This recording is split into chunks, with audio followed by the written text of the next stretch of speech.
Coucou YouTube, c'est Guts. Aujourd'hui, petite vidéo sur le balance patch qui a été annoncé. Donc on va aller regarder ensemble quelles sont les petites farces et attrapes que Come To Us nous a préparées. J'espère quand même qu'il y aura des choses intéressantes. Je vais découvrir avec toi pendant cette vidéo.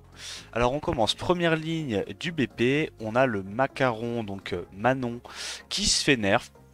Honnêtement, je m'y attendais. Le mob était joué dans tous les modes de jeu au plus haut niveau, que ce soit en siège, en arène et en RTA. Donc voilà, en plus c'est une mécanique de jeu ultra frustrante parce que le passif 15% de chance d'absorber les dégâts. En plus de ça, derrière, tu revenge, tu fais super mal et tu stun 100%.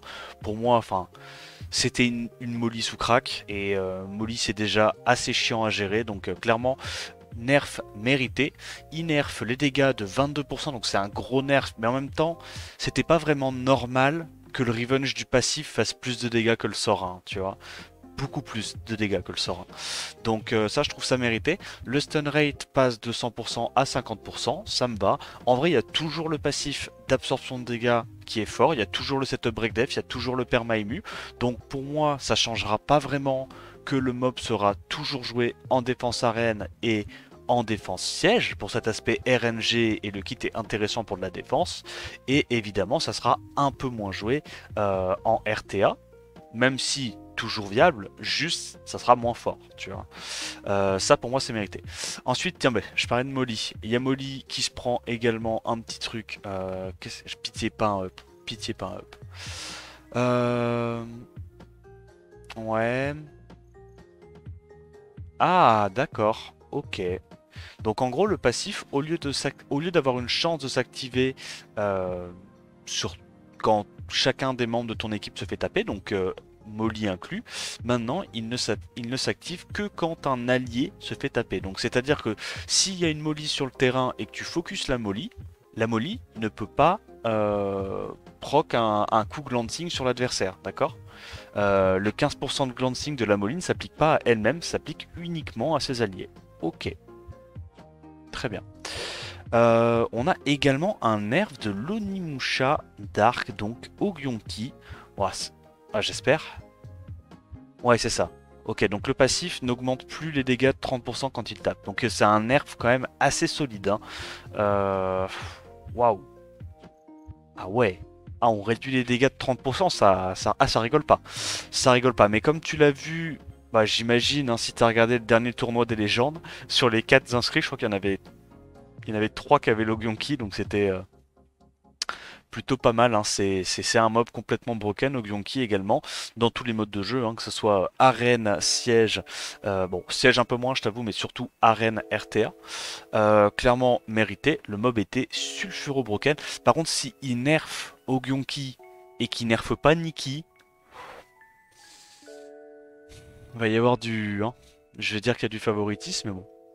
Reine du désert Dark, donc Neftis. Ok. Attaquer un ennemi sous effets nocifs, le silence pour un tour. Et donc là maintenant, ça silence pour un tour avec 60% de chance.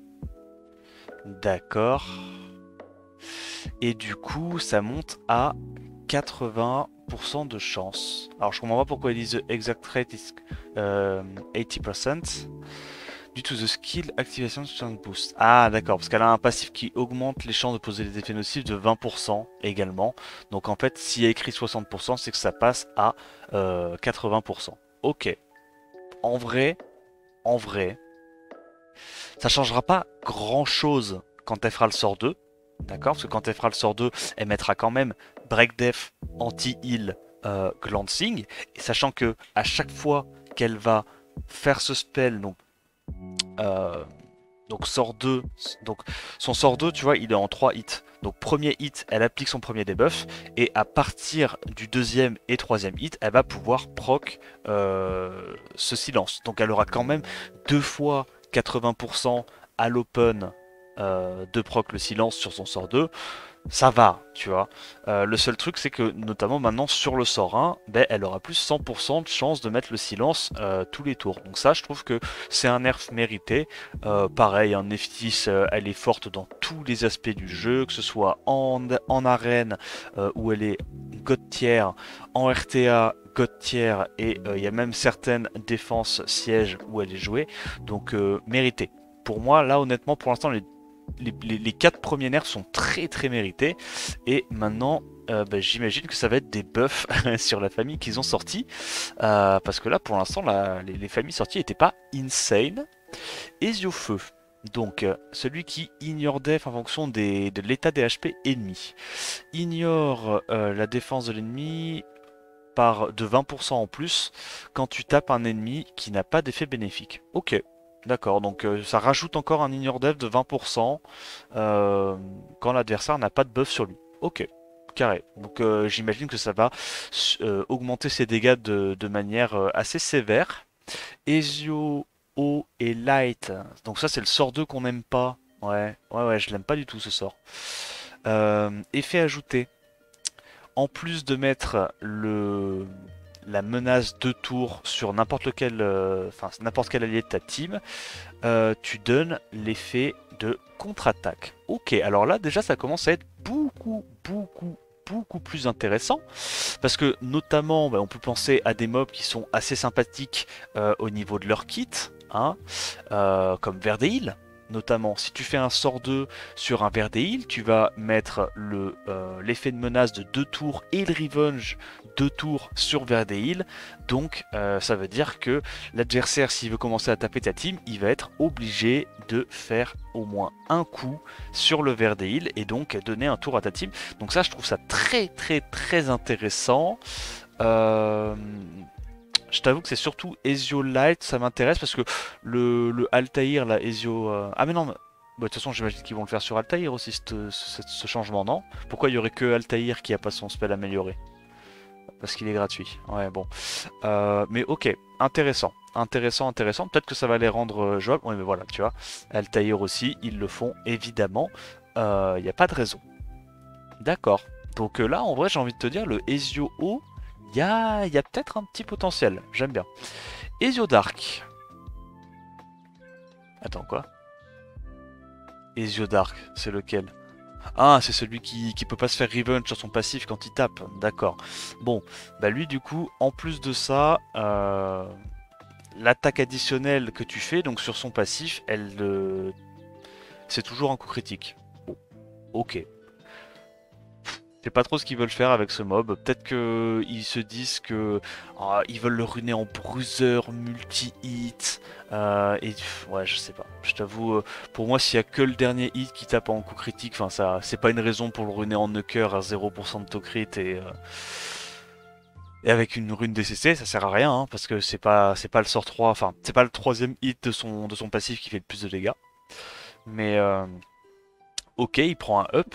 Il prend également un up sur le sort 2, donc c'est le spell qui tape 2 fois, qui réduit KTB je crois, et qui a une chance de stun si l'attaque barre est à 0, c'est ça? Je vais vérifier, je suis pas sûr. Mais il me semble que c'est un truc du style. Alors, Ezio... Ah non, pardon, non. Non, ça break def et ça réduit KTB. D'accord. Attends, mais c'est vraiment celui-là? Pourquoi ils ont mis que c'était que 30% du coup? Ah, j'ai dû me tromper. Si. D'accord.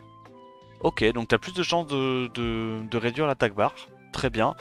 En plus du break def. Donc là, honnêtement, le sort 2 va devenir assez cool.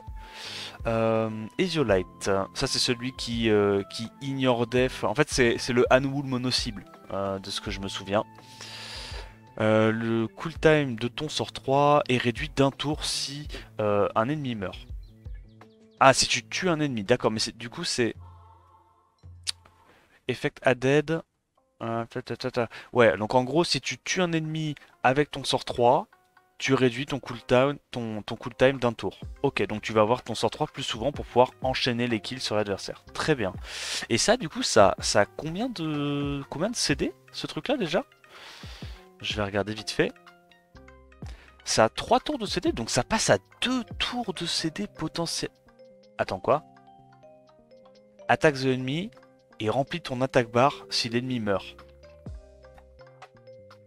En plus de ça, bon, qu'il n'y a pas les skills s'activent pas. Ouh, mais attends, mais ça veut dire que potentiellement, de 3 tours de CD, ça passe à 2 tours de CD, et ça te redonne ton tour instant. Donc en fait, ça a un tour de CD, tu peux le faire quasiment tous les tours. Tu fais sort 3, tu récupères instant de ton tour, sort 1, et tour suivant, t'as à nouveau le sort 3. Ok, alors là, il y a moyen que ce petit truc soit joué en RTA. Parce que je t'avoue qu'en RTA, il y a beaucoup de mobs passifs. Je t'avoue que moi, le sort 3 qui doit avoir un bon petit coef que tu as potentiellement tous les tours, c'est assez intéressant. Ok. Bayek Feu. Bon, cette famille, c'est pareil. Hein, c'est HP Scaling, mais il mérite clairement tous un up. Donc le sort 3. Diminue la défense de l'ennemi pour 2 tours avec 30% de chance. Ok, donc ça c'est assez intéressant. Je regarde à nouveau à chaque fois les stats, parce qu'en fonction des skill up, ok, donc il n'y aura pas de skill up. Donc en gros, ça te cleanse, ça te sustain, tu tapes 5 fois, avec à chaque fois 30% de chance de setup le break def. Ça c'est pas mal. Ça va taper très fort, sachant que le sort 2 tu tapes 2 fois, tu strip silence, t'as un lead HP dans les contenus de guild. J'ai envie de te dire, est-ce que Bayek ne devient pas viable en siège grâce à ça? Je pense que oui, hein. Parce que après il a pas de strip. Il a pas de strip mais il est tanky, donc je me dis why not? Ensuite, Bayek, O et Light qui se font également up. Donc là, eux, ce coup-ci, sur leur sort 2, je présume, il y a une augmentation de la réduction de l'attaque bar ennemi de 20% à 25% par hit. Si je dis pas de bêtises, ça tape 3 ou 4 fois. Donc, ouais, ok, réduction de 20% au final, potentiellement. Alors, il est où Bayek, que je le vois. Eh bien, je ne le vois pas. Il est là. Ok, c'est parce que je l'ai. Ouais, bon. Je vais pas te mentir, ce spell-là, je le trouve très nul. Donc, ouais, génial, tu pourras réduire ATB de 100%. Ok. Enfin, un peu plus, du coup. Ah non, c'est 4 fois 25, donc 100%. Ok, bon, je trouve ça très nul. On n'en parle pas plus, à mon avis. Bayek Vent, je crois que c'est le passif qui met les dots, non? Ok, bon. Au lieu de mettre les dots pour 2 tours, il les met pour 3 tours. Sachant que son passif, c'est un truc du style... Tu mets des dots et tu augmentes les dégâts que tu infliges de 20% en récupérant des HP pour chaque effet nocif sur la tête. Donc en gros, bah, si tu mets les dots pendant 3 tours, l'ennemi il mettra plus de temps à perdre ses dots, donc tu pourras stack potentiellement plus de dots et in fine avoir plus de dégâts et de sustain via le passif.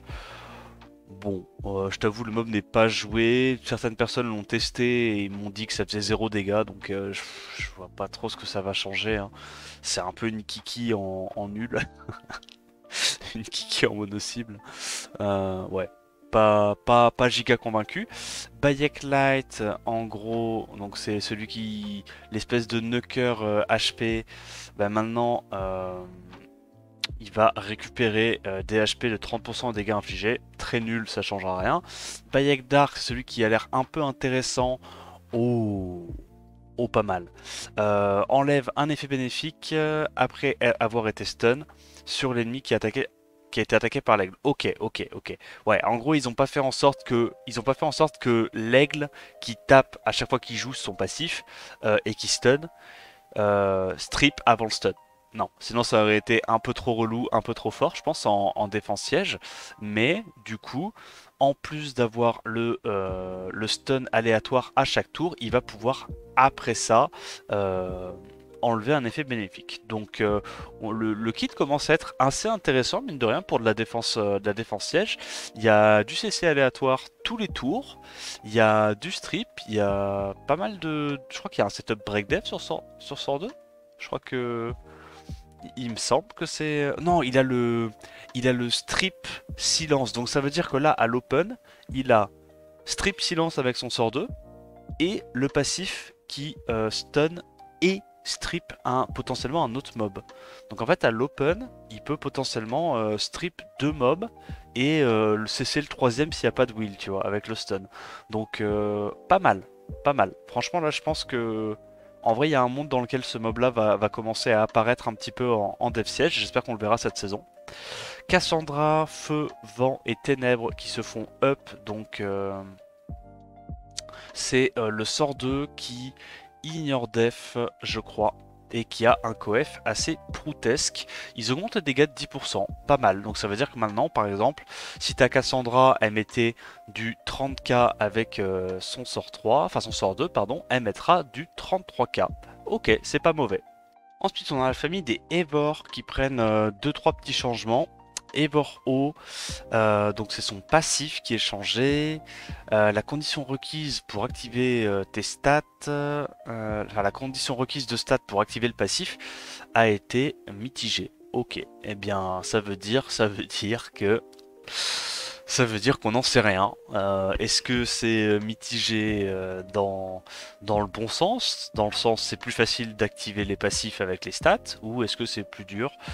Je pense que c'est dans le sens plus facile, comme ça les early game qui ont le mob et qui n'ont pas forcément les runes nécessaires pour activer tout le kit du monstre, bah, ils pourront le faire plus facilement. Potentiellement aussi du coup, si tu réduis la condition de speed ou de défense, tu vas pouvoir aller chercher du crit damage ou des trucs comme ça. À voir, je sais pas trop. Mais en tout cas, tant qu'on n'a pas la valeur définitive de à quoi ça correspond cette ligne là, c'est difficile de dire si c'est un bon up ou un excellent up. Ok. Ensuite les Eivor, donc sur le sort 2, donc celui qui tape 3 fois et qui met des dots. En plus de ça, maintenant, il réduit la TB de 20% avec 50% de chance. Est-ce que ça augmente avec les skill up? Je serais curieux de le savoir. Ça augmente de 20% quand même, hein. Ok. Ok, donc la réduc ATB va être assez costaud. La réduc ATB va être assez costaud, j'aime bien. Franchement là, la Eivor O, déjà je la trouvais plutôt pas mal dans la famille. Là je pense que c'est un excellent up. Ouais, parce que du coup ça monte à 70% de chance de réduc ATB 3 fois, en plus des dots, ça va te permettre de lap, potentiellement reprendre un tour pour pouvoir tuer avec un sort 1 derrière. J'aime bien. Sachant qu'en plus, tu vois, le Dark, pareil, avec son kit, lui rajouter un petit peu de CC, c'est vraiment sympathique. Il y a le Eivor Feu et Light, donc ça c'est le sort 2, je crois, qui réduque et qui break def aussi, hein. Il me semble qu'il réduque ATB et break def. Bref. Le decrease est devenu une absorbe ATB. Alors ça c'est super intéressant parce que du coup ça veut dire que tu vas pouvoir setup break def potentiellement et reprendre ton tour. Alors où est-ce qu'il est? Il est là. Attaque l'ennemi 2 fois. Ah oui, tu les stun. Non, ouais, voilà. My bad. Tu break def pas. Ça tu stun et tu absorbes ATB. Et en plus de ça, tu fais les dégâts augmentés si l'ennemi est stun. Donc ça, c'est plutôt pas mal, hein. Ça, c'est vraiment intéressant. Surtout sur le light, évidemment. Bon, le feu, il est... Le feu a un petit potentiel, mais pour moi, c'est moins intéressant que le light, overall, parce qu'il il a des stats de 4 nat, et honnêtement, bah, c'est un peu compliqué. Mais ok, donc du coup, maintenant, ça va absorber ATB, donc ça va cycler de fou, en fait. Sachant que le spell a 3 tours de CD, donc le fait qu'il lui donne une absorbe ATB, c'est comme s'il avait plus que 2 tours de CD, donc ok. Ça, c'est un gros up, honnêtement. C'est un gros up. À voir si ça va changer quelque chose sur la famille. Pas... C'est pas sûr et certain, mais en tout cas ça va dans la bonne direction. La famille avait clairement besoin d'un up, hein. Ces mobs là n'étaient pas joués en l'état. La totémiste Dark qui se fait up son sort 4, donc le sort 4 qui strip, provoque, qui provoquait pendant un tour, qui provoque maintenant pendant 2 tours et qui inflige un peu de dégâts en fonction des effets nocifs, je crois comme Nora. Ok, donc en gros c'est une version moins offensive que Nora, plus tanky avec son passif et avec plus de CC que Nora. Ok, franchement, Totemist Dark commence à être très intéressante. Bah en vrai, il y a moyen que ce soit le genre de mob qu'on commence à voir apparaître en défense arène et potentiellement même en siège, faudrait voir. Ensuite, on a la Lulu Dark, donc Chacha. Je crois que c'est Chacha qui s'est fait up. What the fuck? Mais non. Putain, c'est rare en vrai qu'ils fassent des ups sur les secondes de Wake. Ça n'arrive quasiment jamais. Réduit le cooltime de attaque-attaque de 2 tours. D'accord, si tu te fais résiste. Ok, donc en gros si tu te fais résiste sur le sort 3, en gros le sort 3 c'est un spell qui échange ton attaque avec l'attaque de ta target, et bien tu auras le CD réduit de 2 tours pour pouvoir le spammer jusqu'à ce que tu réussisses à l'avoir. Ok, alors pour moi, Chacha c'était déjà OP en offense siège. Ouais, je comprends pas trop pourquoi il continue de up ce genre de mob, mais ok, why not? Kinky a du souci à se faire. Ensuite, ça c'est la famille des pures vanilles qui va se faire up. Le feu, donc, c'est le passif. L'attaque bar increasing effect donc était de augmenter de 30% sur les alliés. Et donc maintenant, c'est quoi? C'est le... Ah d'accord, l'effet est changé. Donc au lieu d'augmenter les augmentations de gains d'ATB de 30%, ça va réduire les diminutions de gains d'ATB de 40%. Waouh! Ça peut être intéressant potentiellement en anti-cleave contre... Parce que, on va pas se mentir, tout ce qui est mob de cleave CC un peu OP en ce moment, et qui est joué quand même depuis pas mal de temps, c'est des réduits KTB. Hein. C'est Moore, Robovent, Shampoing, des trucs comme ça, tu vois. Même Kernal à la limite, hein, il a quand même de la réduit KTB sur sort 2 et sort 3. Donc ok, assez intéressant. Je pense quand même que ça sera joué principalement par des mecs qui ont Ragdoll en RTA. Parce que bah, du coup, le combo Ragdoll plus ce truc là, t'arriveras pas à te faire cycler suffisamment. Tu vois, on imagine notamment un shampoing qui, au lieu de réduire ATB 3 fois 75%, il pourra réduire ATB peut-être, vu que c'est 40%, allez, 3 fois 40% d'ATB. Donc ça veut dire qu'il réduit moins ATB. Donc si les mobs sont moins rapidement à 0 ATB, ils vont moins être increase cooltime par le sort 3. Ok. Ok, peut-être que ce cookie pure vanille feu va devenir un énorme counter à Chongpong, qui sait. Ensuite on a le vent qui est également up sur le sort 3, donc lui c'était en gros il y avait un reflect damage sur elle et toute sa team dès que l'adversaire tapait dans un shield. En gros, il y avait 30% des dégâts qui étaient renvoyés. Le 30% de dégâts passe à 50% de dégâts. Ok, très bien.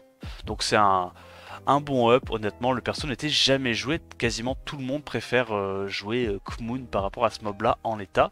Peut-être que ça va changer quelque chose, qui sait. Ensuite, il y a la pure vanille haut et dark. Donc ça, c'est le sort 2 qui Oblivion.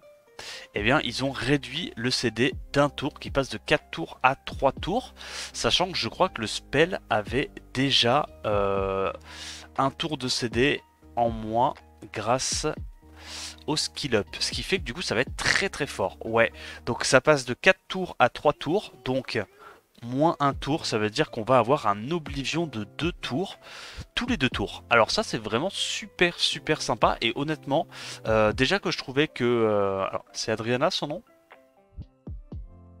Comment elle s'appelle, elle là?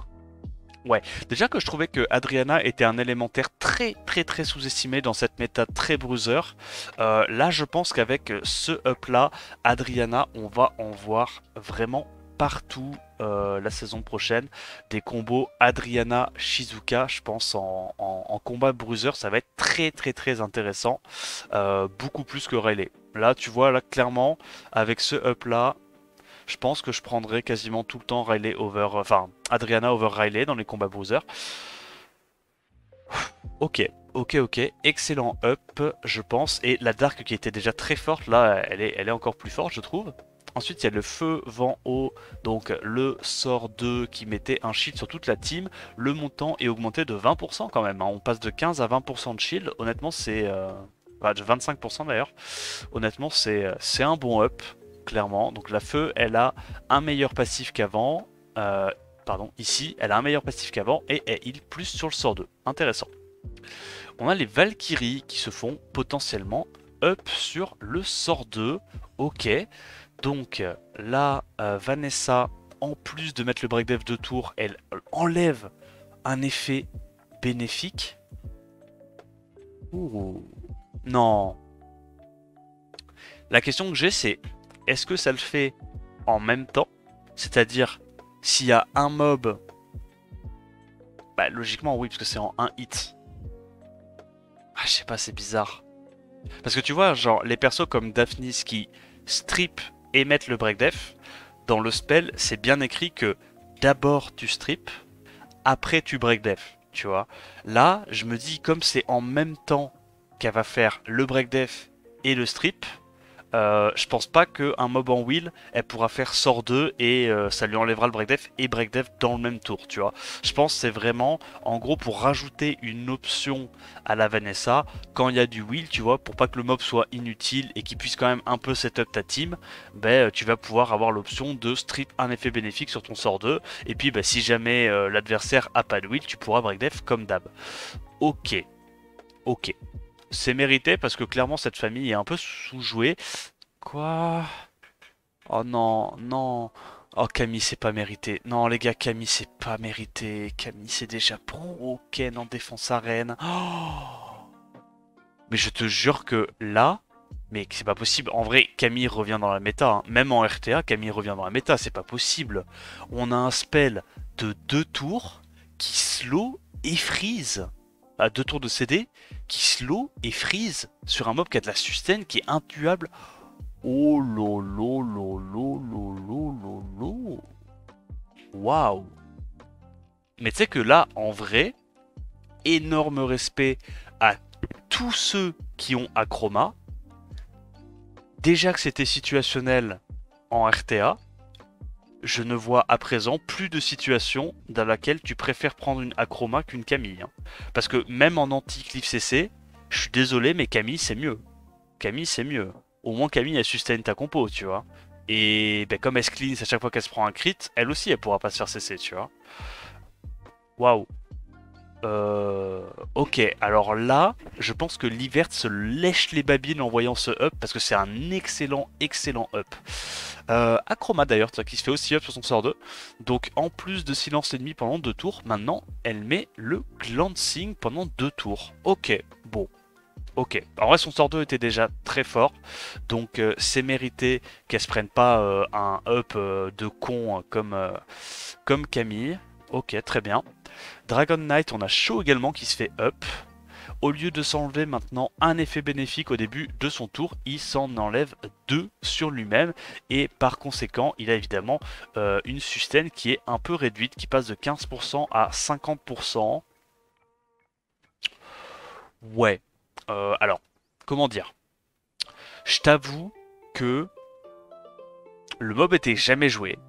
Je vois pas pourquoi il le nerf pendant son up quand à côté il y a Camille qui a absolument le même kit, c'est-à-dire bruiser haut, dur à gérer, qui se self-sustain et qui est un peu difficile à cesser vu qu'il se clean dans son kit, dans son passif. Je... je vois pas dans quel monde le show il se prend un up et un nerf en même temps, alors que déjà il est moins joué que la Camille, et à côté t'as la Camille qui se prend juste un giga up sans aucune contrepartie, tu vois. Bon, bah ok, bah ouais. Bah Shaw se prend un petit up et Camille se prend un énorme up. Donc résultat, bah tout le monde jouera Camille et personne jouera Shaw. Il n'y a pas de souci là-dessus. Ok. Ensuite, on a le Light qui se prend un up sur son passif, Jaeger du coup. Augmente les chances ennemies de mettre un de glance pour un tour quand tu contre-attaques. Ok, donc en gros son passif c'est à chaque fois qu'on tape ses alliés ça lui donne de l'attaque et quand on tape lui-même il a 30% de chance de revenge. Bah maintenant quand il pourra quand il procra son revenge en plus de mettre le dot parce qu'il revenge avec son sort 1 et potentiellement de mettre des dégâts, il mettra un glancing d'un tour. Bon, c'est un peu à chier. Je t'avoue, c'est à chier. C'est un up sur un truc qui arrive dans 30% des cas. Bon, enfin, très nul. Très nul. Ça va pas changer grand chose au Schmilblick. on a la fille occulte Light, donc Laura, qui j'espère se fait up sur son sort 3. Donc le sort 3 qui avant ne scalait qu'en fonction de ses max HP, maintenant il scale en fonction de ses max HP et de sa def. Ce qui est très intéressant, sachant que son sort 3, la mécanique, c'est d'abord elle met le buff def sur toute sa team, et après elle tape. C'est un peu comme Nikki. Nikki d'abord elle met le buff attaque sur toute sa team, après elle tape. Bah là c'est exactement pareil. Donc mettre un scaling défense et en plus HP, c'est vraiment intéressant parce que c'est un mob que tu joues full support, qui va avoir beaucoup de défense avec le buff def, donc ça va potentiellement vraiment augmenter ses dégâts ce truc là. Ça peut être intéressant, ouais. Donc avant ça c'était attaque tous les ennemis, puis buff def tous tes alliés. Ah d'accord, bah ils l'ont changé, donc voilà, comme pour faire en sorte que ça soit cohérent avec Nikki. Donc maintenant, tu mets la défense sur tous tes alliés et après tu tapes. Ok, très bien, alors qu'ils augmentent les dégâts de Laura, c'est intéressant. Oh putain, le singe-feu. Mais non, les gars, ils ont buff le singe-feu. Oh waouh, en vrai je pense que là c'est le buff qui va le rendre viable, non? Ça fait 2 ans qu'il prend un buff tous les 6 mois, je pense que là maintenant ça va être pas mal, non? Alors, le passif s'active à chaque fois que l'ennemi prend un tour. Enfin, à chaque fois que l'ennemi termine son tour. Oh! Ça veut dire que maintenant, tu ne pourras plus ignorer le singe-feu. Eh, en vrai de vrai, premier degré. Bon, je sais qu'on dit ça à chaque fois qu'on voit un up sur le singe, mais premier degré, peut-être que ça va le rendre viable. Peut-être. Ensuite, on a le panda feu qui prend un up sur son sort 3. Donc, tu infliges des dégâts proportionnels à ta défense et au max HP de l'ennemi. Ok. Donc maintenant, tu infliges uniquement des dégâts proportionnels à ta défense. Ok. Et en plus de tous les debuffs que ça mettait, tu augmentes tes dégâts de 20% pour chaque effet nocif sur l'ennemi. Waouh! Et en vrai de vrai, déjà que ça tapait assez fort, il y a un monde où ça va cogner maintenant. Franchement, bon up. Bon après c'est un mob d'offense siège, tu vois, c'est pas un mob de fou furieux, mais pour offense siège, ça va devenir vraiment, enfin vraiment encore plus fort. Déjà, je trouvais que actuellement c'était kiff avec Feng Yan. Genre vraiment pour moi c'était aussi fort que Feng Yan presque, parce que bah, le cleanse sur sort 2 était vraiment très clutch. Et là maintenant, avec les dégâts augmentés, il y a moyen que ça tape encore plus fort que Feng Yan quoi. Donc intéressant. On a la Cannon Girl Vent qui se fait up, donc au lieu de taper une fois, elle tape 2 fois. Et en plus de ça, la première cible, d'accord, prend Oblivion pendant 2 tours. D'accord, donc en fait la première attaque est mono-cible et la deuxième attaque est AOE. Mais du coup en fait s'il change pas le coefficient de l'attaque AOE et qu'en plus de ça il rajoute un truc qui tape en mono-cible et qui met Oblivion, mais le mob va taper trop fort. Mais c'est qu'en vrai premier degré, ce mob là même en offense, alors déjà en offense siège très fort, parce que Galion, Tiana, ce truc là, sur toutes les défenses Nana, tu mets l'oblivion sur Nana, t'oblitères toute la team, c'est très intéressant, mais également en offense arène, hein, pour aller counter les Abelio, les trucs comme ça, faire s'assurer que le Abelio cut pas, ou juste que tu puisses tuer un mob encore plus à l'open, parce que bah, tu vas augmenter tes dégâts avec un sort 3 qui fait plus mal en mono-cible. En vrai pas mal, en vrai j'aime bien l'idée. Les trucs étaient pas joués. Ensuite, il change la famille des 4 stars. Bon, voilà. Réduit la TB avec 30% de chance, ça passe 50% de chance. C'est très nul. Le mob haut, tu sustain. Ouais. Ok. Tu sustain THP de 20% quand tu procs ton passif. D'accord. Donc, c'est le passif, je crois, où en gros, au lieu de te faire. Au moment de mourir, tu deviens, je crois, intuable pendant un tour et tu tapes plus fort le tour suivant. Mais maintenant, en plus de ça, tu récupéreras 20% de THP. Ouais, bon, pas giga convaincu. Le sort 2, les chances de Harmful Effect, je crois que c'est un break attack AOE, passe de 50 à 70%. C'est très nul, on s'en fout. Au lieu de mettre le silence sur l'ennemi pendant un tour, tu le mets pendant 2 tours avec 50% de chance. C'était quoi ça? Je me souviens plus, tu vois. Parce que, en fait, cette famille était tellement nulle que j'ai littéralement oublié tous les kits de la famille.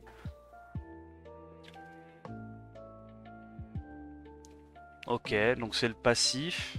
Quand tu tapes un ennemi, tu le silences pendant un tour avec 50% de chance et tu te sustaines un peu de 15%. Ok, donc maintenant ça passe, c'est une erreur de traduction, mais donc maintenant ça passe à 2 tours de silence avec 50% de chance, un peu de sustain.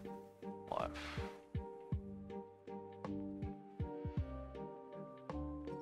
C'est très nul. C'est très très nul. Il y a rien qui... En fait, tant que tu leur mets pas un break dev sur le sort 1, leur kit pourra jamais être intéressant. Enfin, je veux dire, c'est... C'est des Darions sans break dev, quoi. C'est des Darions sans break dev, donc ça fait 0 dégâts. Ça fait juste 0 dégâts. Ok. Ensuite, le Dark réduit l'attaque barre de tous les ennemis de 25%. Ça, c'est intéressant. C'est celui qui break dev 2 fois 100% avec un HP scaling. En plus de ça, maintenant, il réduit l'attaque barre. Ok. Bon, bah, en vrai, c'était le meilleur de la famille et je trouve que c'est celui qui a le up le plus intéressant, on va dire. Les samouraïs se font tous up sur le sort 4. Ça fait quoi maintenant? Tu prends l'immunité, tu mets un cheat, ok. Ah, tu prends instantanément ton tour? Mais non. Quand c'est activé? Oh. Ouais, ok. Ouais, du coup, ils ont réduit les dégâts en proportion parce que, en fait, le truc, c'est que il y a plein de samouraïs qui ont un sort 3 qui leur donne à 100% le Sword of the Supreme Skywall. Donc, en gros, ça veut dire que dès que tu le procs, tu vas pouvoir prendre ton tour. Et en plus de ça, bah, du coup derrière faire ton sort 3, ton sort 4. Donc ok, plutôt intéressant. En vrai la famille n'est pas jouée, ça reste une famille de damage healer un peu fun. Mais il y a un monde du coup dans lequel le light et dark qui sont potentiellement joués de temps en temps en offense arène reviennent dans la méta et soient assez sympa, assez fort. Parce que du coup vu que tu regagnes instantanément ton tour quand tu le procs, c'est un peu comme une Alicia tu vois. En vrai. C'est un peu comme une Alicia.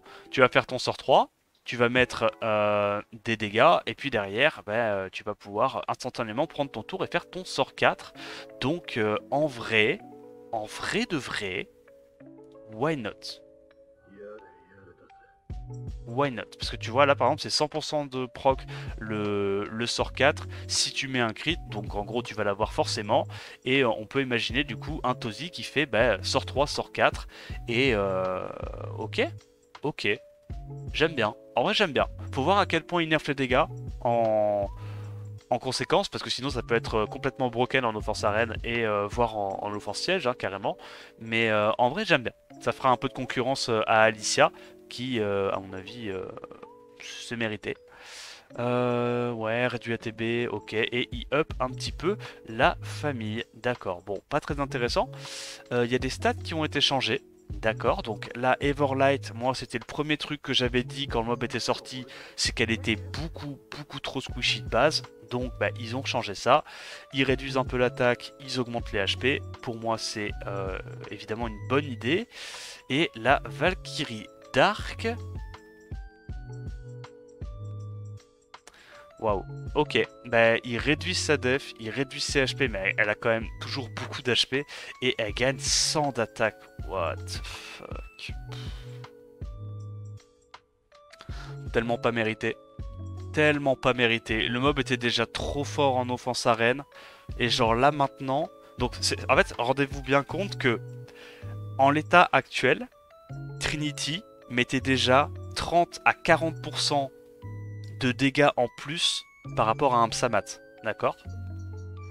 40% avec break def, sans break def, c'était plus autour de 80% ou 90% de dégâts en plus, tu vois, parce qu'en fait la première partie qui réduit les HP de tout le monde sur des compos tanky, ça fait genre, enfin sur les mobs tanky, ça fait genre 7000 de dégâts en plus, sans setup break def, juste avec un setup buff attack, t'avais quasiment des dégâts doublés comparé à un Psamat, tu vois.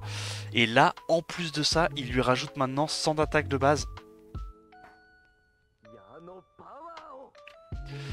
Ça va être débile, hein. Ça va être débile ce mob là. Hein. Oh là là, qu'est-ce que c'est? Ok, bon, bah, les pleureuses sur Twitter qui se plaignent depuis des années des stats de base de Trinity, alors que le mob était déjà bien, bravo, vous avez gagné. Vous avez gagné. Il y a des Awake aussi qui ont été changés. Ok, donc l'ange de bataille feu, c'est plus le Awake Raise, Awake to crit, mérité. Ange de bataille vent, il passe d'un Awake Raise à un Awake Speed. Oh, mon dieu. Mon dieu, c'est pété ça. Attends, ça c'est terrifiant. Ça c'est terrifiant. Donc Sonia va avoir 119 de speed de base, sachant qu'elle a un ignore def et qu'elle fait de plus en plus de dégâts quand la différence de speed est élevée. Oh. Ok, ce truc-là va devenir joué en RTA 100%. 100% ce truc-là est joué en RTA. Parce que en gros, à l'open, au lieu de mettre un stun, tu vois, comme Etna, à l'open, tu vas pouvoir juste mettre un 30k et one-shot un mob. Hein. Parce que, vu que tu auras besoin de moins de speed pour outspeed des adversaires, tu vas pouvoir avoir plus d'attaque, plus de DCC, donc faire plus de dégâts sur le sort 2. Waouh, ok, ça c'est vraiment sympa. Ça en vrai c'est vraiment fort, j'aime beaucoup ce up. Ok, très intéressant. Bah tu vois, c'est le random mob vent qui se fait turbo up du patch. Ok, j'aime bien, j'aime bien. Et c'est marrant parce qu'il se fait up dans son awake de speed. Ok. Et donc il y a des leads qui ont été ajoutés à la famille des assassins. Mais non. Assassin eau, elle a un lead attaque. Assassin feu, lead HP. Assassin vent, lead crit. Et assassin dark, lead speed. Mais non. Est-ce qu'il n'y aurait pas une défense siège à faire avec l'assassin dark maintenant? Ok, c'est marrant. En vrai, j'aime bien. C'est marrant.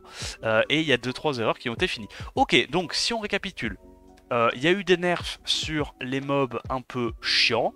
Je t'avoue que moi j'aurais aimé voir un nerf sur Moore. J'aurais aimé voir un nerf sur Shizuka. Qui sont encore pour moi des élémentaires problématiques. Potentiellement j'aurais aimé voir un Oliver avec un lead speed qui passe de 33% à 24%. Ça aurait été également mérité pour moi. Les mobs de la collab ont été buffs. Les buffs intéressants pour moi, c'est surtout Adriana, les Valkyries. Oh, Camille, pour moi, c'est... Ce buff là est absolument pas mérité. On a également le singe-feu qui devient intéressant. Mais là, tu vois, quand je vois les buffs, pour moi, on se dirige encore plus vers une méta bruiser en fait. On se dirige encore plus vers une méta bruiser. Ok. Eh bien écoute, c'est intéressant. Au moins ça changera un petit peu. J'espère que la vidéo t'a plu. N'hésite pas à me dire ce que t'as pensé toi de ces changements en commentaire. En attendant la prochaine vidéo, je te dis à plus. Ciao ciao.